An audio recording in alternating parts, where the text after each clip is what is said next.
മാസപ്പടി അന്വേഷണത്തിൽ കോടതി വിലക്കില്ല. ഇ.ഡി. മിന്നലാകും. വീണയെ അടക്കം ഉടൻ ചോദ്യം ചെയ്യും. CMRLനെതിരായ മാസപ്പടി കേസിൽ അന്വേഷണം തുടരാൻ ഹൈക്കോടതി ഡിവിഷൻ ബെഞ്ചും അനുമതി നൽകിയതോടെ മുൻ മുഖ്യമന്ത്രി പിണറായി വിജയന്റെ മകൾ വീണ വിജയൻ, CMRL ഉദ്യോഗസ്ഥർ എന്നിവരെ ഇ.ഡി. ഉടൻ ചോദ്യം ചെയ്യുമെന്ന് സൂചന. CMRLന് സുപ്രീം കോടതിയിൽ അപ്പീൽ നൽകാൻ തിങ്കളാഴ്ചയെ കഴിയും. അതുകൊണ്ട് തന്നെ വരും മണിക്കൂറുകളിൽ അപ്രതീക്ഷിത നീക്കങ്ങൾക്ക് സാധ്യതയുണ്ട്. കൊച്ചിയിലെത്തിയ ഇ.ഡി. ഡയറക്ടർ രാഹുൽ നവീൻ നേരിട്ട് കേസ് വിലയിരുത്തി. അതിവേഗ നടപടികൾക്ക് രൂപരേഖ നിശ്ചയിച്ചതായാണ് സൂചന. ഇലക്ട്രോണിക് തെളിവുകളുടെയും റെയ്ഡുകളിൽ പിടിച്ചെടുത്ത രേഖകളുടെയും പരിശോധന വേഗത്തിലാക്കി.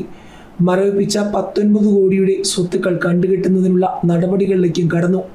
ഉദ്യോഗസ്ഥരെ തിരുവനന്തപുരത്ത് ആക്രമിച്ചതുൾപ്പെടെ ഇ.ഡിയുമായി ബന്ധപ്പെട്ട് വിവിധ കോടതികളിലുള്ള കേസുകളിൽ പ്രത്യേക ശ്രദ്ധ പുലർത്തണമെന്ന് പ്രോസിക്യൂഷൻ വിഭാഗത്തിനും ഡയറക്ടർ നിർദ്ദേശം നൽകി.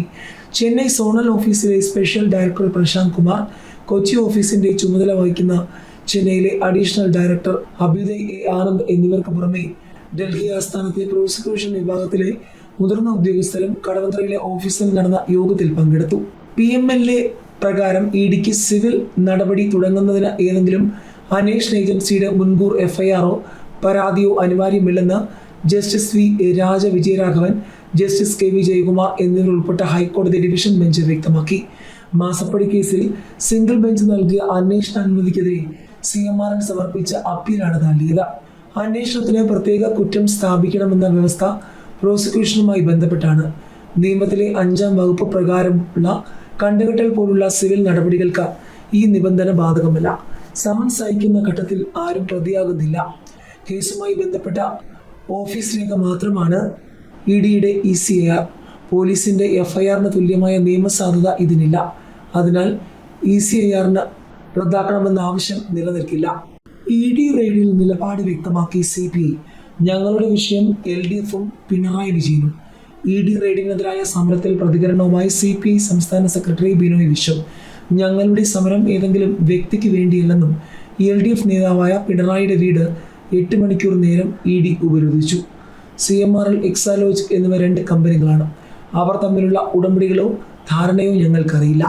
ഞങ്ങളുടെ വിഷയം LDF ആണ്, പിണറായി വിജയനാണ്. പിണറായിയുടെ വീട്ടിൽ ഒരു മോശം പ്രതീതി ഉണ്ടാക്കാൻ ശ്രമിച്ചു. അത് ഞങ്ങൾ നോക്കി നിൽക്കില്ലെന്നും അതിനർത്ഥം ആരുടെയെങ്കിലും ബിസിനസ് ഇടപാടിൽ ഞങ്ങൾക്ക് താല്പര്യമുണ്ടെന്നല്ലെന്നും ബിനോയ് വിശ്വം പറഞ്ഞു. അതേസമയം CMRL എക്സാലോജിക് മാസപ്പടി കേസിൽ വരും മണിക്കൂറുകളിൽ നിർണായകമായ നീക്കങ്ങൾ ഉണ്ടാകുമെന്ന് ഉറ്റുനോക്കുകയാണ് കേരളം. മാസപ്പടി കേസിൽ ഇ.ഡി അന്വേഷണം തുടരാമെന്ന് ഹൈക്കോടതി വ്യക്തമാക്കിയതോടെ അതിവേഗ നടപടികളിലേക്ക് ഇ.ഡി കടക്കുമോ എന്നുള്ളതാണ് ഏവരും ഉറ്റുനോക്കുന്നത്. കേസ് റദ്ദാക്കണമെന്നാവശ്യപ്പെട്ട CMRL MD ശശിധരൻ കർത്ത അടക്കമുള്ളവർ നൽകിയ അപ്പീൽ ഹൈക്കോടതി ഡിവിഷൻ ബെഞ്ച് തള്ളി. അറസ്റ്റ് അടക്കമുള്ള കടുത്ത നടപടികൾ തടയണമെന്ന ആവശ്യവും ഹൈക്കോടതി അംഗീകരിച്ചില്ല. ECIR രജിസ്റ്റർ ചെയ്യാത്തത് അന്വേഷണത്തിന് തടസ്സമില്ലെന്നും ഹൈക്കോടതി ഉത്തരവിൽ വ്യക്തമാക്കി. കള്ളപ്പണം വെളുപ്പിക്കൽ തടയൽ നിയമപ്രകാരം കേസ് അന്വേഷിക്കാനുള്ള അടിസ്ഥാന ക്രിമിനൽ കുറ്റമില്ലാതെയാണ് കമ്പനിക്കെതിരായ ഇ.ഡി അന്വേഷണമെന്നും കേസ് റദ്ദാക്കണമെന്നുമായിരുന്നു അപ്പീലിൽ CMRL ഉദ്യോഗസ്ഥർ ആവശ്യപ്പെട്ടത്.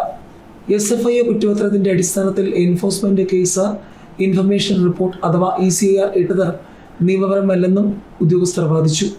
എന്നാൽ ഇ.ഡിക്ക് അന്വേഷണം നടത്താൻ അടിസ്ഥാന ക്രിമിനൽ കുറ്റകൃത്യം വേണമെന്ന വാദം തള്ളിയ കോടതി സ്വത്തുക്കൾ മരവിപ്പിക്കുന്നതിനോ പ്രാഥമിക അന്വേഷണത്തിന് സമൻസ് നൽകി വിളിപ്പിക്കുന്നതിനോ ECIR പോലും ആവശ്യമില്ലെന്നും അത് നിയമപരമായ രേഖയല്ലെന്നും വ്യക്തമാക്കി.